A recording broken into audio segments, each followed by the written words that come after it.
Meus irmãos, vamos preparar os nossos corações para a nossa meditação desta manhã, aqui na nossa escola, Escola Jesus Cristo.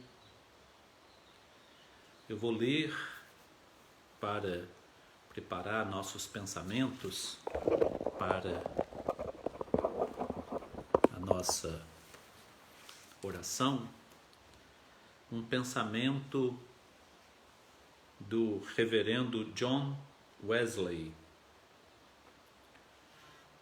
Faça todo o bem que puder, usando todos os meios que puder, de todas as formas que puder, em todos os lugares que puder, a todas as pessoas que puder, sempre que puder. Vamos fazer a nossa oração, na qual nós pedimos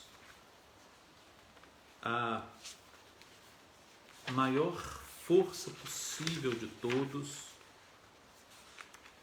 a maior unção possível de todos os corações presentes nesta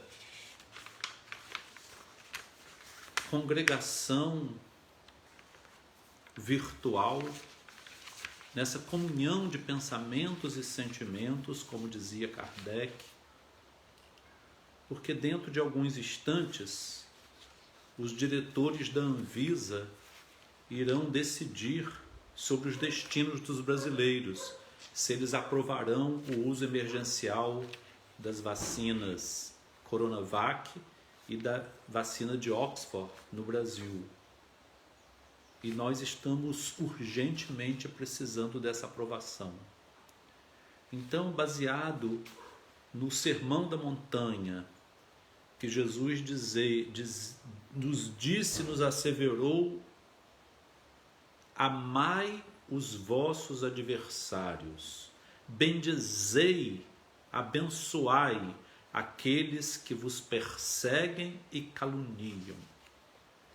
Então, nesse contexto que nós estamos envolvidos em tantas críticas, em tantas confusões, e que os dirigentes da nação estão se omitindo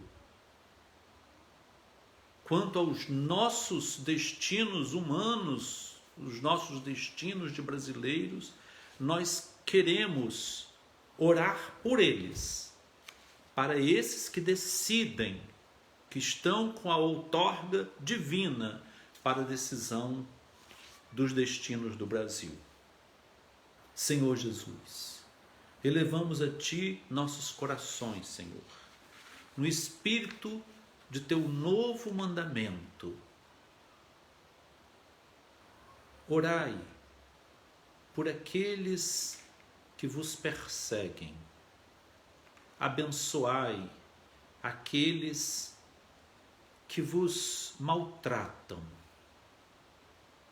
E é nesse sentido, Senhor, que nós brasileiros queremos, neste momento em que reúnem-se aqueles para quem Tu outorgaste o poder para tomar as decisões sobre a imunização do povo brasileiro, nós queremos pedir, Senhor, queremos todos nós, nesta comunhão de pensamentos e sentimentos, abençoar Jair Bolsonaro, que é presidente do Brasil, por Tua decisão, porque nenhum poder teria ele se do alto não fosse concedido.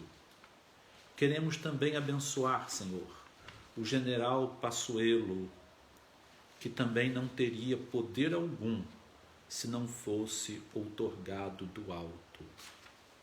E queremos abençoar, Senhor, os 5 integrantes da diretoria da Anvisa, que decidirão dentro de alguns minutos sobre a aceitação da vacina do Instituto Butantan e da vacina da Fiocruz. Que eles possam, Senhor, ser iluminados em suas consciências e em seus corações e permitir que essa imunização material possa iniciar-se no Brasil. E queremos pedir também, Senhor, a tua permissão para que imunizes os nossos espíritos contra o ódio, contra o rancor, contra a impiedade e a intolerância. Fica conosco, Senhor, é o que te rogamos em teu nome, assim seja. Meus irmãos, um domingo de paz para todos. Eu trouxe para a nossa meditação desta manhã uma mensagem de Emmanuel, de número 37 do livro Mãos Unidas, psicografado por Francisco Cândido Xavier. Esta mensagem nos veio às mãos através de outros companheiros que a divulgaram, porque trata de um assunto que é a nossa imunização. Num momento em que a preocupação com a imunidade orgânica está tumultuando, está povoando as mentes de todos nós. No momento em que nós somos o país com maior crescimento da Covid-19, que nós somos o único país do mundo com uma quantidade tão grande de casos e de mortes decorrentes desta infecção, que ainda não iniciou a imunização de sua população. Então, nesse contexto, Senhor, que nós estamos aqui humildemente pedindo que Tu nos abençoes e que nós possamos usar todas as forças do nosso espírito para abençoar estes senhores. Independente se concordemos ou não concordemos com eles, independente das nossas posições ideológicas serem as mais diversas possíveis, independente do conteúdo de nosso sentimento ser absolutamente diverso do conteúdo do sentimento deles, nós queremos, numa unidade de pensamentos e sentimentos, rogar a Deus que leve a bênção que sai de nossos corações para estas pessoas para quem nós rogamos na oração inicial. O presidente Bolsonaro, o ministro-general Pazuello e os 5 integrantes da diretoria da Anvisa, que decidirão em poucos instantes sobre a imunização física, biológica do povo brasileiro. E o título da mensagem de Emmanuel é A Estranha Crise. Quando nós lemos esse título, alguma coisa se mexeu dentro de nós. Estranha crise. Que estranha crise vivemos no nosso mundo atual? Que crise é esta, Senhor? E Diz Emmanuel, o mundo vem criando soluções adequadas para a generalidade das crises que o atormentam. Inicia então Emmanuel dizendo que a nossa humanidade tem agido com sabedoria e com prudência para dirimir as dúvidas e oferecer para essa mesma humanidade os elementos necessários para superar as mais diversas formas de instabilidade social, política, biológica, psicológica, econômica, que haja se instaurado como crise planetária. Diz ele então que a carência do pão em determinados distritos é suprida de imediato pela superprodução de outras faixas da terra. E é isso que nós vimos ao longo do desenvolvimento da história. Quando há uma crise famélica, outras porções do planeta se dedicam ao envio de alimentos. Sempre que há anúncio de uma fome, muitas pessoas, ou através de um desastre natural, todas as pessoas do mundo inteiro se organizam para o envio de alimentos, de necessidades, para que as pessoas sejam protegidas. Nós vivemos hoje um momento em nossa cidade de Campos de um número absurdo, incalculável, de pessoas sem casa. Calcula-se que seja em torno de 45 mil famílias, possivelmente mais de 100 mil pessoas, numa cidade de porte médio como é Campos, de cerca de 500 mil habitantes. Um quinto dessa população não tem teto, não tem como proteger-se, não tem como usar um lugar reservado para as suas necessidades, para o seu asseio, para guardar suas coisas, para proteger-se. Isso é muito sério, muito grave.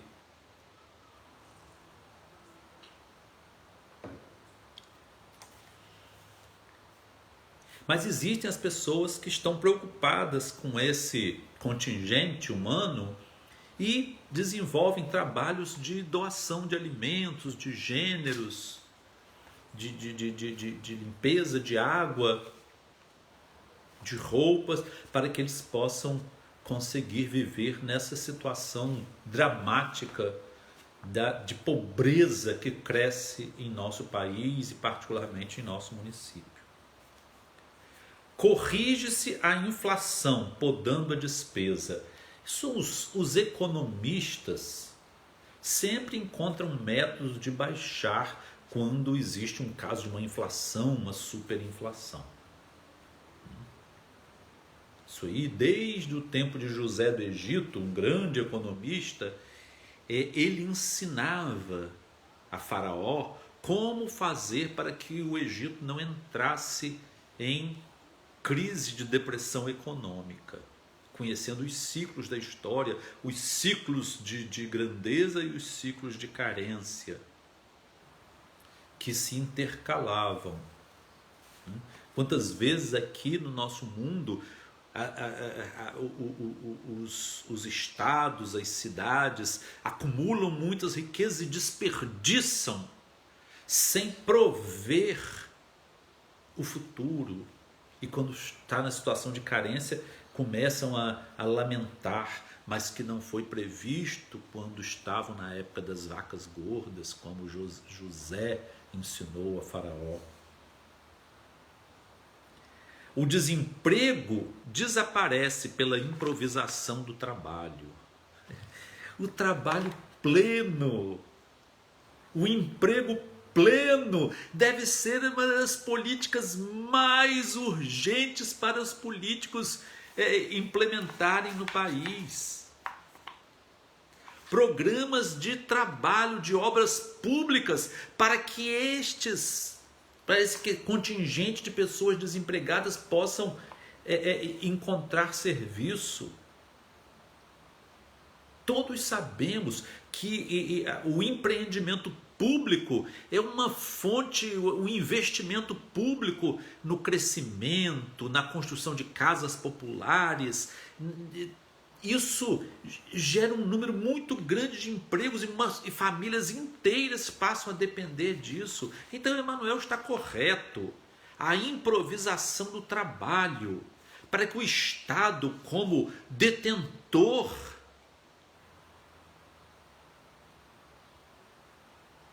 de todos os empreendimentos, ele possa implementar políticas para que o crescimento da cidade, dos estados, do país todo, possa significar emprego pleno para o povo. A epidemia é sustada pela vacina. Olha a palavra sábia de Emmanuel. A epidemia assustada pela vacina. Outra crise que nós estamos vivendo agora, de uma epidemia mundial. Não há nenhum local do planeta que não esteja pulverizado por esse vírus que produz a Covid. E aqui vale uma pequena explicação. A vacina susta a epidemia. Ou seja, a vacinação vai diminuir os casos de Covid, ou seja, da infecção pelo vírus SARS-CoV-2. Mas ela não mata o vírus. Ela impede que ele se prolifere dentro de nós e produza a inflamação dos pulmões, causando a morte por asfixia, por coagulação de sangue dentro dos pulmões.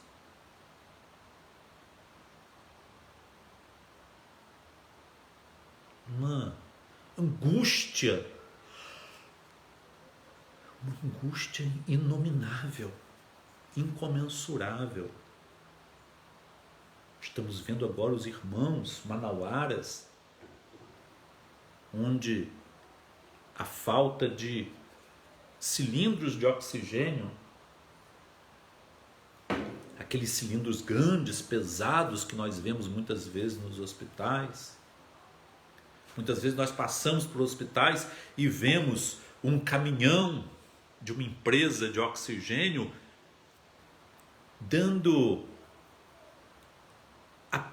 fazendo a provisão dos cilindros do hospital, porque nas UTIs necessita de oxigênio, nos centros cirúrgicos necessita de oxigênio, nas enfermarias pós-cirúrgicas necessita de oxigênio, no pronto-socorro necessita de oxigênio.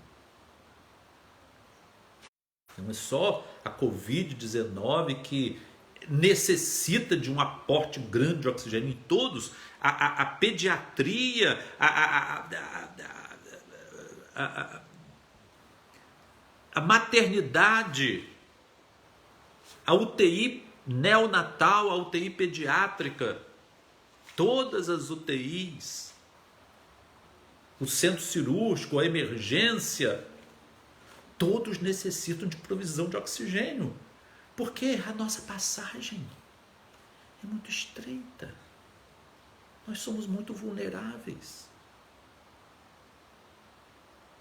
A obstrução é muito triste. qualquer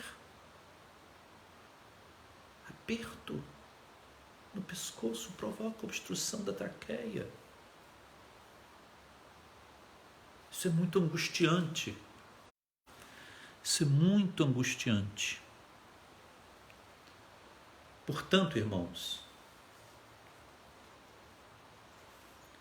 estamos vendo aqui que todas as crises são administradas, são gerenciadas pela inteligência humana.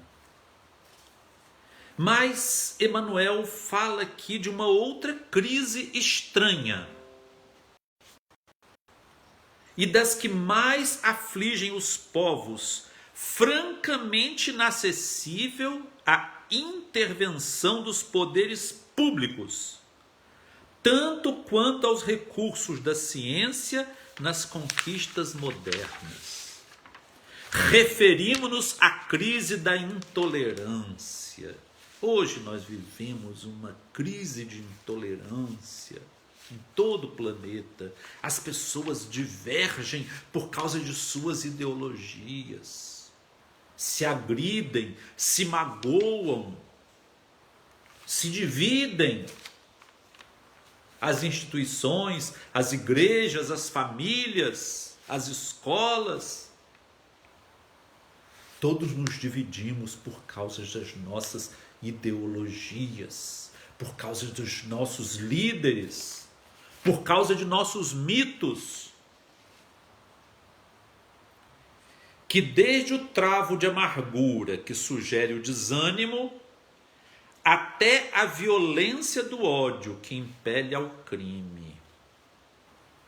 Então a intolerância, ela pode gerar tanto um processo depressivo de desânimo, ânimo, vida, ânima, alma.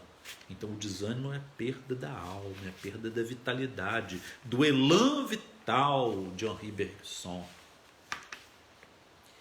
Até a agressividade da raiva que se coagula em ódio e que impele o crime. Então a intolerância produz esses extremos da apatia e da agressividade extrema. Então, desde isso, ela vai minando as melhores reservas morais do planeta. Quem são as melhores reservas morais do planeta? São espíritos reencarnados. Nós, muitas vezes, reencarnados, estamos aqui, muitas vezes, para cumprir um papel de reserva moral. Porque se 10% de uma comunidade pensa o bem, aquilo supre, através da elevação de uma egrégora de pensamento bom, supre todo o pensamento negativo da comunidade. Então nós aqui, se estamos participando dos eventos da Escola de Jesus Cristo, ao vivo, em tempo real, nós estamos formando uma congregação, uma comunhão de pensamentos e sentimentos, que ora junto. E esperamos que hoje os diretores da Anvisa sejam favoráveis à vacina, porque nós os abençoamos com os nossos sentimentos.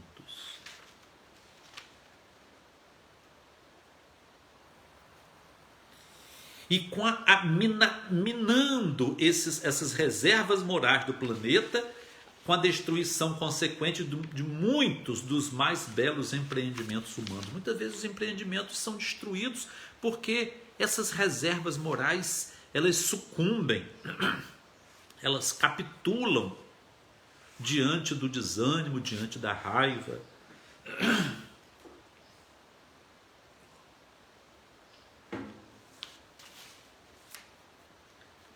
Para a liquidação do problema que assume tremendo vulto em todas as coletividades terrestres, o remédio não se forma de qualquer ingrediente político ou financeiro, por ser encontrado tão somente na farmácia da alma, o ânimo, a exprimir-se no perdão puro e simples. Então foi o que nós fizemos aqui uma oração de bênção, porque quando nós abençoamos aqueles de quem nós divergimos em qualquer campo, no campo político, no campo religioso, no campo social, no campo da ação direta, no campo filosófico, no campo psicológico, no campo do sentimento, sempre que nós os abençoamos, nós estamos limpando o nosso coração e permitindo que a bênção do perdão de Jesus atue beneficiando a coletividade geral. Então, nesse momento, o Brasil necessita de que estejamos juntos, unidos, pela saúde espiritual do país, pela saúde espiritual do planeta.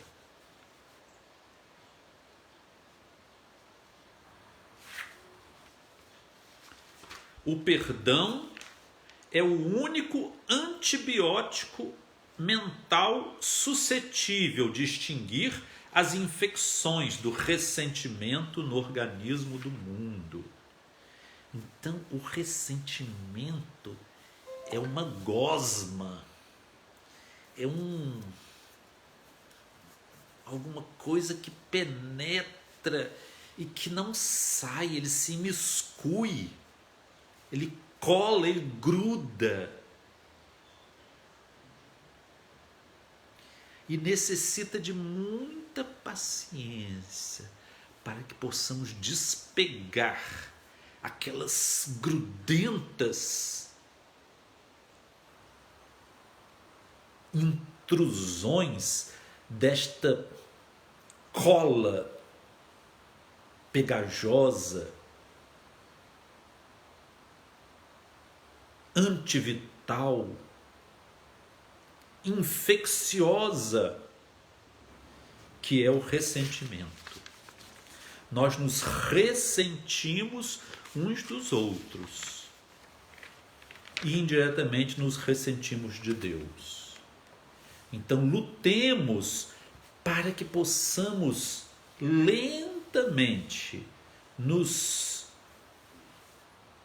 desfazermos desta cola, deste grude, desta lama que enfeia o nosso sentimento, que bloqueia a nossa capacidade de sentir.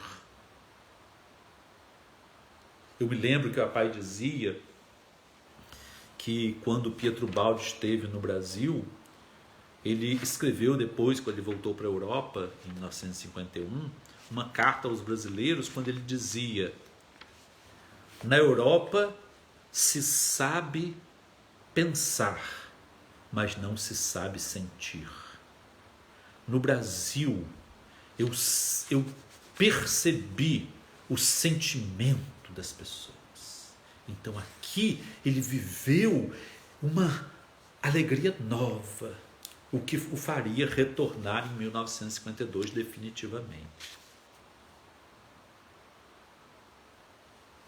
O perdão é o único antibiótico mental, então nós precisamos nos perdoar.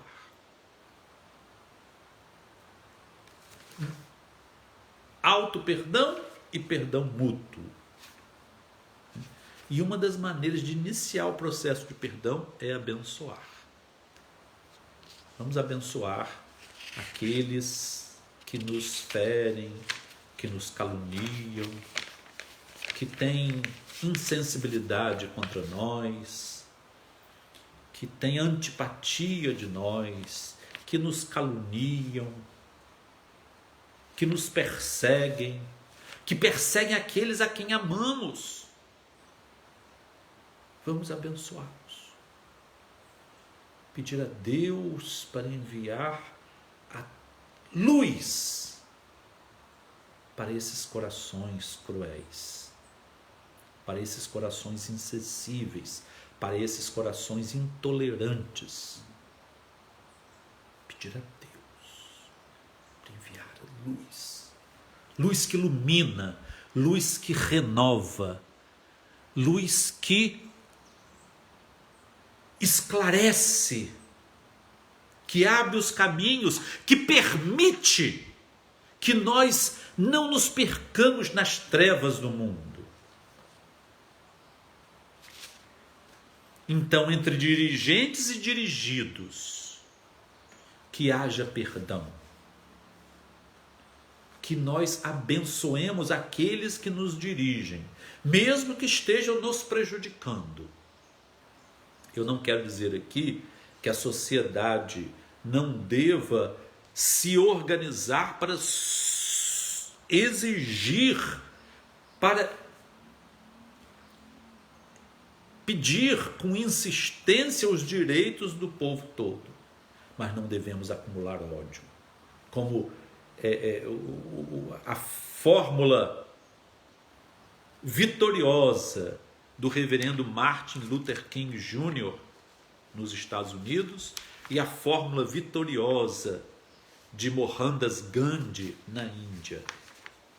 Não violência, não retribuir o mal com o mal, não desejar o mal, pelo contrário, abençoar aqueles nossos inimigos, amar através dessa bênção os nossos inimigos, os nossos adversários da vida. Instrutores e aprendizes. Quantas vezes o aprendiz fica com ódio do seu instrutor por causa da forma como ele instrui, uma forma dura, muitas vezes sem paciência. Vamos abençoá-los. Benevolência entre o pensamento que governa e o braço que trabalha. Como os trabalhadores estão abandonados, muitos impedidos de ter a sua previdência social. Iriam trabalhar 35 anos, vão ter que trabalhar 42 anos. Muitas vezes debaixo do sol,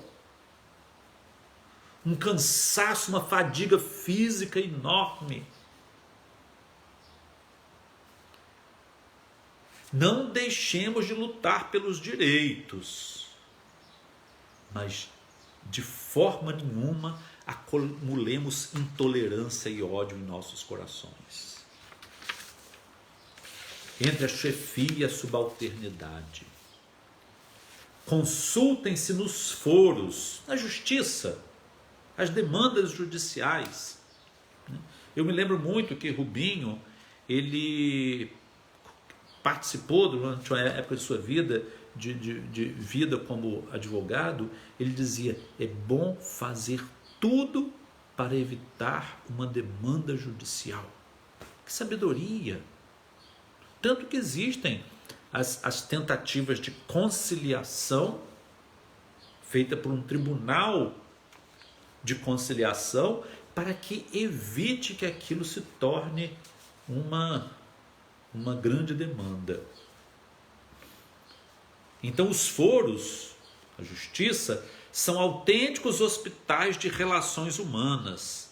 Os processos por demandas, questões salariais, divórcios, baseados em intransigência doméstica ou na incompatibilidade de sentimentos, reclamações, indenizações, reivindicações de toda ordem, e observe-se para além dos tribunais de justiça.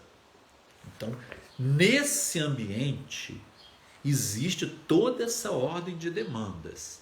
Mas além destas demandas jurídicas, baseadas em textos rígidos da lei e em jurisprudências que vão ser estudadas pelas duas partes, para serem apresentadas como argumentos para o juiz. Além disso,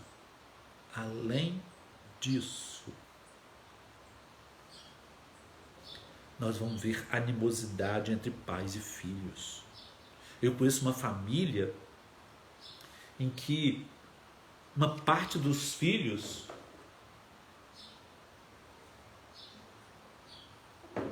demandou contra o próprio pai. por causa de negócios que estavam já em franca decadência. E aquilo percorreu mais de 20 anos. Mais de 20 anos. Exaurindo as forças, as melhores reservas morais que eles tinham. Eles tinham reservas. Nós temos reservas morais. Reservas morais que nos foram concedidas geneticamente por nossos pais, por nossos avós, por nossos bisavós. Por talentos que nos são concedidos dentro da medida da nossa capacidade. Por graça divina que espera de nós que nós façamos alguma coisa. Então todos nós temos reservas morais. Mas quando nós entramos nesse processo de demanda infindável, nós esgotamos a reserva moral. Porque elas são consumidas muito mais rápido do que a capacidade de renovação das reservas. Então as reservas se acabam. A luta de classes. A luta de classes, ela não foi inventada por nenhum sociólogo, nenhum político. Ela foi percebida. Nós vemos a luta de classes presente em todas as sociedades, em todos os tempos. Entre os judeus, os zelotas lutavam pela sua classe de povo judeu. A revolta dos macabeus, que fez subir uma dinastia que durou pouco mais de 100 anos, mas que restabeleceu a honra e a glória do templo de Salomão, tirou a águia romana do alto do templo e instalou de novo a cruz, a estrela de Davi. Eles tiraram a abominação da desolação do seu templo sagrado. Mas que foi destruído também. Deus permite que nós tenhamos ocasiões, períodos curtos, em que o povo possa ascender ao poder. Mas essas revoluções acabam. Porque são revoluções parciais. As greves de múltiplas procedências sempre houve. Especialmente depois da Revolução Industrial, na Inglaterra, com a exploração de mulheres e crianças que trabalhavam 15, 18 horas seguidas por dia, sem descanso, sem férias, sem horário de refeição, sem poder fazer as suas necessidades. Foram as greves que conquistaram direitos trabalhistas. Muitos hoje condenam, mas usufruem dos direitos que foram conquistados a muito sangue. Mas esse sangue se perpetuou na forma de ódio. Uma vez eu conversei com uma ativista política e ela me falava sobre as injustiças sociais e o seu empenho. E eu perguntei a ela: fulana, você tem fome de justiça ou de vingança? Ela foi sincera: eu tenho fome de vingança. Ela falou rangendo os dentes. É isso que nós precisamos superar: a vingança, a vendetta. Precisamos superar esse ódio que é genético, se transfere de geração em geração. Precisamos superar essa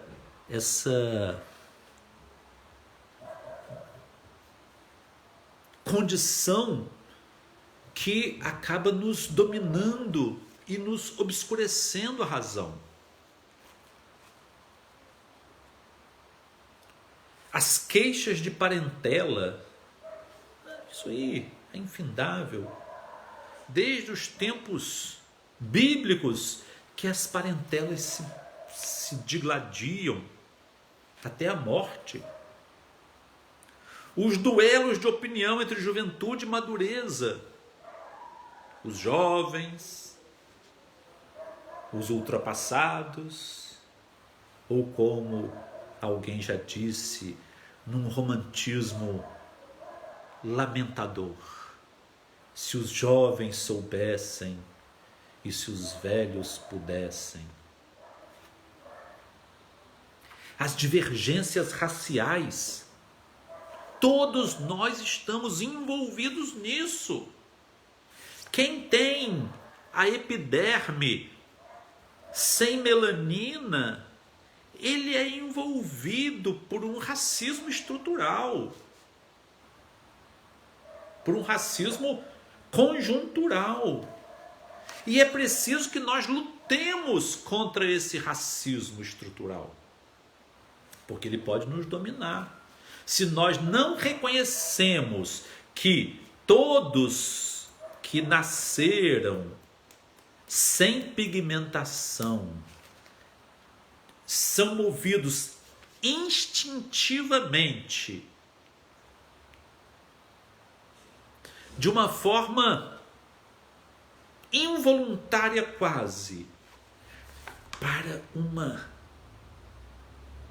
intolerância, para um ódio racial, nós nunca venceremos esse racismo estrutural.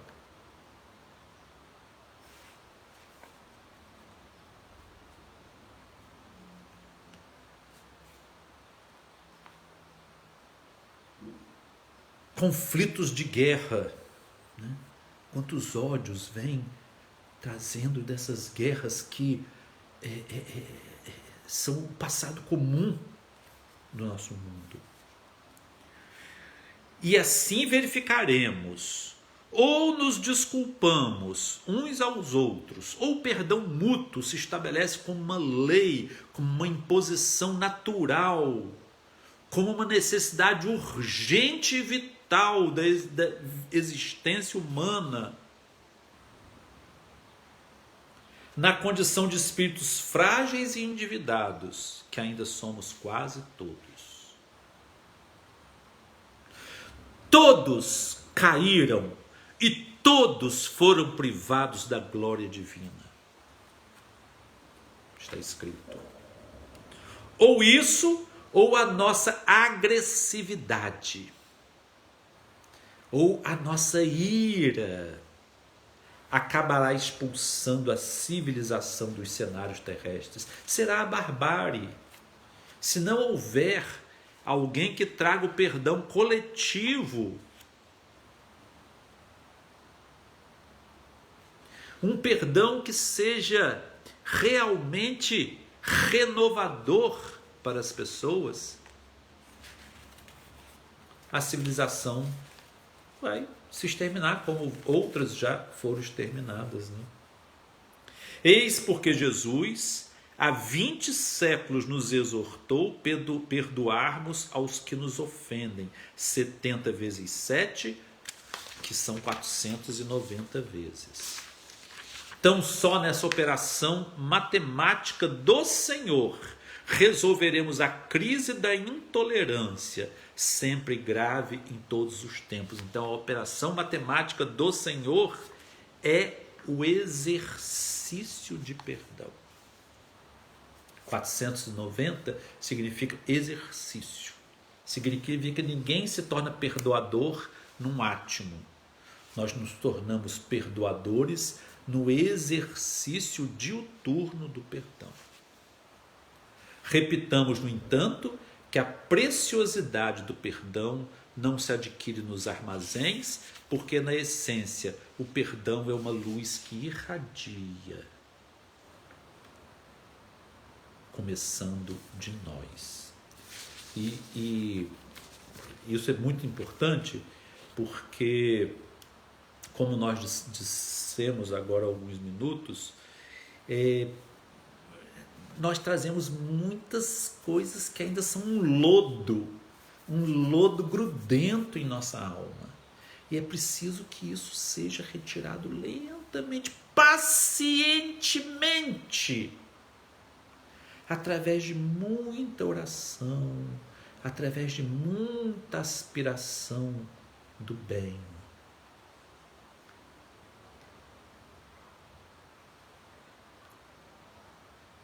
Aqui no nosso meio espírita mesmo, uma grande parte do nosso público espírita tende a fazer uma consideração que ela é pobre do ponto de vista espiritual, do ponto de vista doutrinário. Assim como um macho violento coloca a culpa na mulher quando ele a seduz e a violenta, assim como um branco supremacista coloca a culpa no negro dizendo que ele que é racista, assim como todos nós que nos estamos envolvidos por esse racismo, esse machismo estrutural, por essa violência do homem branco que tem dizimado bilhões e bilhões de pessoas, de vidas humanas ao longo da história, com o seu imperialismo duro, cruel. E como isso aí é vendido pelas mídias, e como que isso é incorporado ao nosso egocentrismo, ao nosso egoísmo, ao nosso orgulho. Essa semente cai e se germina com uma facilidade incrível.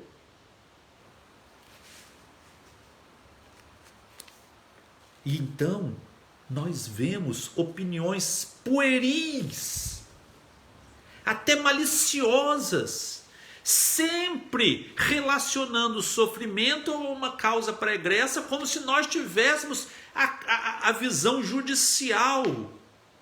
Nós não temos visão judicial. Nós não somos ministros de Deus.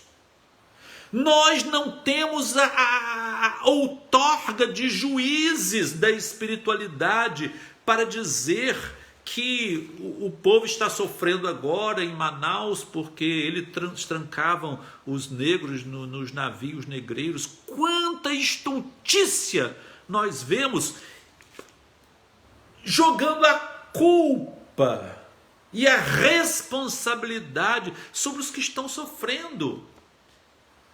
Isso é de uma ingratidão com a doutrina espírita sem tamanho. Porque nós não recebemos essa consolação para que nós usássemos o dedo duro para acusar os outros. Nós não recebemos essa consolação para nos tornarmos delatores, para denunciar, para acusar. Quantas vezes nós vemos pessoas sofrendo serem consoladas através de um argumento mau, perverso? Quer dizer, a depressão é falta de Deus. O sofrimento são pagamentos de dívidas pretéritas. Quem somos nós para resolver essa equação? Se quando os discípulos de Jesus, vendo um cego, eles perguntaram a Jesus, insuflados que eles estavam daquele argumento farisaico de que as pessoas estavam sofrendo porque estavam no pecado. Como disseram ao cego que ficou curado: quem é você que nasceu todo no pecado, cego de nascença? Quem é você que nasceu todo no pecado para nos dar ensinamentos? Então esses que insuflaram essa noção pueril que os espíritas hoje estão assumindo, culpando os sofredores por seu sofrimento, quando nós não sabemos, porque Jesus respondeu a ele: nem ele e nem seus pais, ele assim nasceu para que nele fosse verificada a glória de Deus. Que insensatez! Como nós, usufrutuários de uma doutrina consoladora, nós possamos estar usando para desconsolar, para oprimir as pessoas no sentimento de culpa perniciosa, tóxica. Isso é uma tristeza. Nós assistimos mensagens que se multiplicam na internet, esclarecendo por que as pessoas estão sofrendo. E aí divulgam, fazem uma cópia caricatural da mensagem que Humberto de Campos escreveu sobre o circo de Niterói. Então trocam-se os personagens e faz uma caricatura da mensagem de Humberto de Campos. Que pobreza, que crueldade, que sordidez usar a doutrina consoladora para inconsolação, para desconsolação. Que tristeza. Então, nessa lógica, a culpa é sempre da vítima e desresponsabiliza socialmente aqueles que são responsáveis, porque nós devemos orar. Esses responsáveis por essas mazelas sociais, vamos orar por eles, mas não desresponsabilizar e culpá-los que sofrem.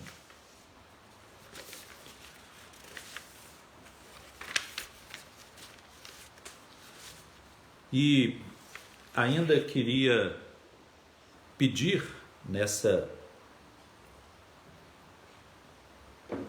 pedido de oração que existem pesquisas que dizem que o inconsciente coletivo ele é mais ou menos formado por 10% de uma comunidade.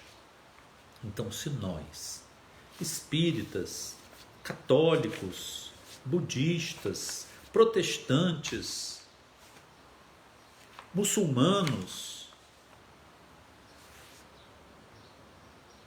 umbandistas, candoblecistas,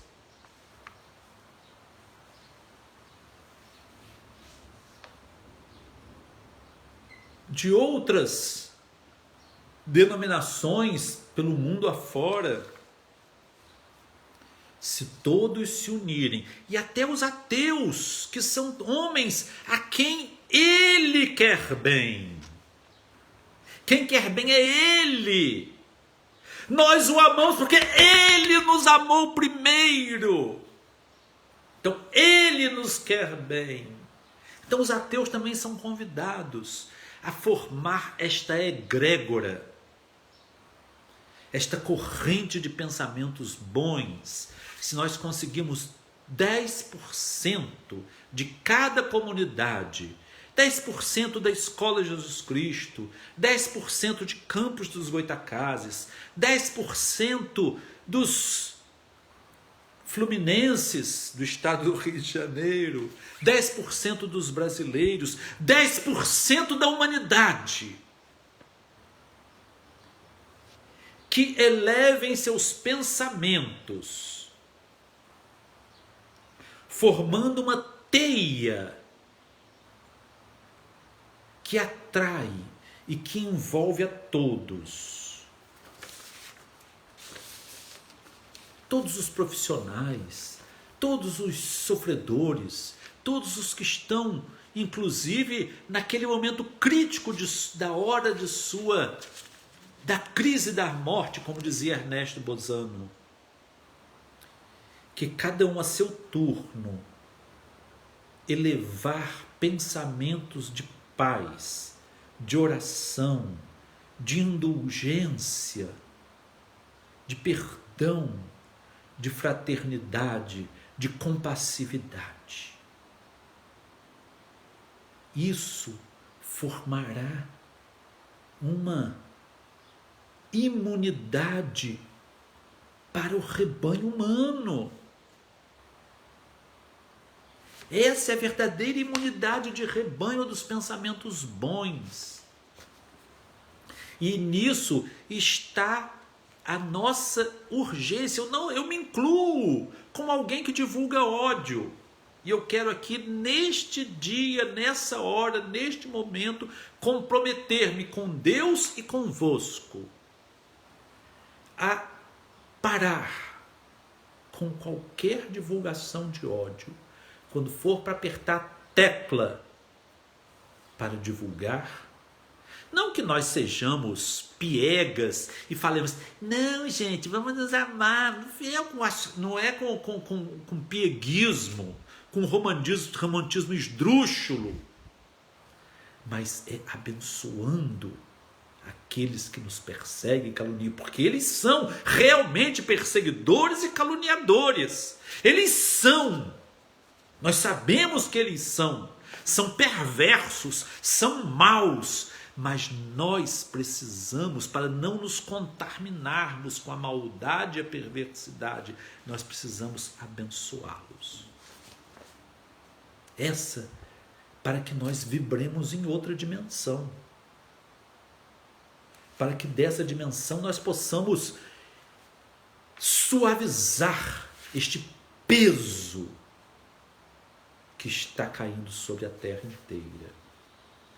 Então essa rede de pensamentos bons gere uma egrégora positiva na humanidade, criando inconscientes coletivos de amor, de concórdia, de compreensão, de conciliação, de novas escutas, de novos olhares. Enfim, uma superação da nossa forma de humanidade e aspiração de uma nova forma, de uma ultra-humanidade, que é a que nós queremos para a humanidade do terceiro milênio. E um grande pensador francês, Edgar Morin, ele, numa recente entrevista sobre a pandemia, ele disse que todos nós buscamos salvação providencial, mas não sabemos como. Nós pensamos viver certezas com estatísticas, previsões e com a ideia de que tudo era estável antes. Quando nós vamos voltar ao normal? Tudo era estável antes. Quando, na verdade, tudo já estava a entrar em crise e nós não nos dávamos conta.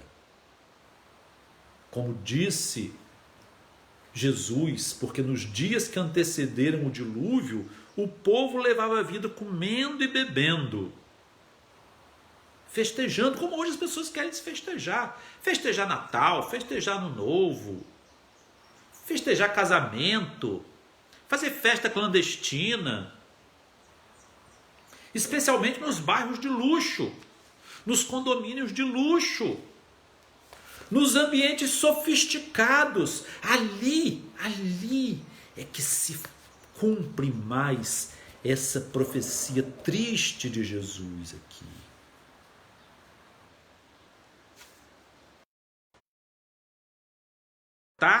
De estar pronto para resistir às forças negativas. A crise favorece as forças mais antagônicas.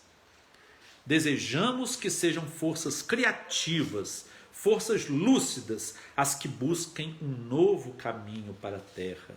Aquelas a se imporem, embora ainda sejam muito dispersas e fracas. Que beleza a linguagem de Edgar Morin. Com razão, não podemos nos indignar, mas não devemos nos trancar. Podemos nos indignar, mas não devemos nos trancar na indignação, criarmos um coping negativo onde nós nos tornamos prisioneiros do ódio. Há algo que esquecemos. Diz Morin que já tem 20 anos que se iniciou um processo de degradação no mundo. A dominação do lucro ilimitado que controla tudo está em todos os países. A dominação do lucro que desmata e queima e destrói a vida ecológica do mundo está em todos os países. O espírito deve enfrentar as crises para dominá-las e superá-las. Precisamos viver em pequenos oásis de vida e de fraternidade. Linda entrevista de Edgar Morin. Quem quiser pode abrir nas redes sociais, bota no Google, última entrevista de Edgar Morin. E para encerrar, meus irmãos, ainda pensando em nossos irmãos manauaras, que estão nesse momento de uma asfixia,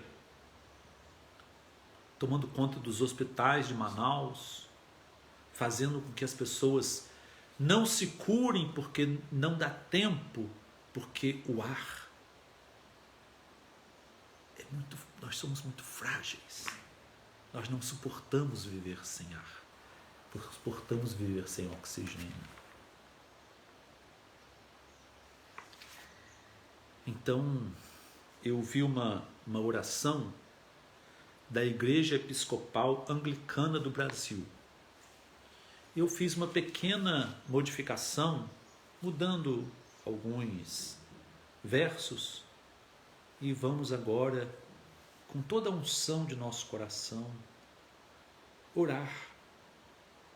Eu peço que todos fechem os seus olhos e sintam que de seus corações uma luz azul vá em direção a todos aqueles que estão sofrendo, todos aqueles que estão vivendo a crise da morte nesse momento.